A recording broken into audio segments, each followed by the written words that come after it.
Au Rwanda, le gouvernement met fin avec effet immédiat à ses relations diplomatiques avec la Belgique et donne 48 heures au corps diplomatique pour quitter Kigali. Annonce faite ce lundi via un communiqué du ministère rwandais des Affaires étrangères. Kigali accuse la Belgique d'avoir pris parti pour Kinshasa bien avant et pendant le conflit en cours dans l'est de la RDC.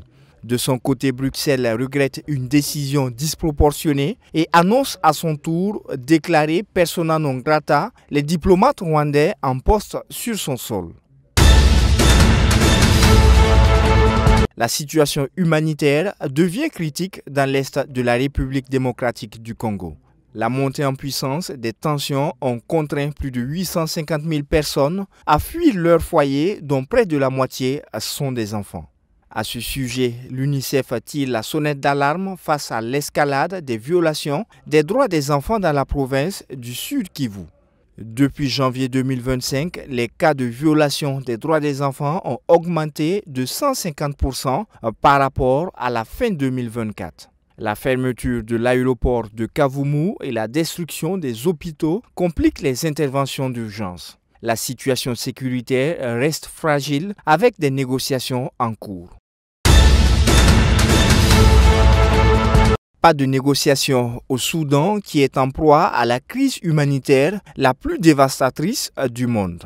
La situation s'aggrave, faisant plus de 12 millions de personnes exposées au risque de violences sexuelles, dont des enfants d'à peine 1 an violés par des hommes armés. Des actes qui, selon l'UNICEF, ont augmenté de 80% par rapport à l'année 2024. Entre juin et décembre 2024, plus de 900 incidents de violations graves à l'encontre des enfants ont été signalés principalement au Darfour, à Khartoum et dans les États d'Al-Jazira. Pendant ce temps, les États-Unis ont intensifié leurs frappes aériennes contre les Houthis au Yémen en réponse à leur attaque contre des navires militaires et commerciaux dans la mer Rouge, l'une des routes maritimes les plus stratégiques pour le commerce mondial.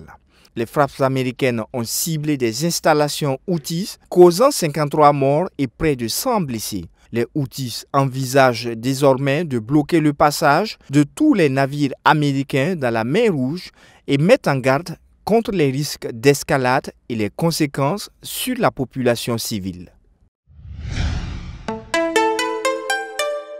Twi TV, la télé interactive.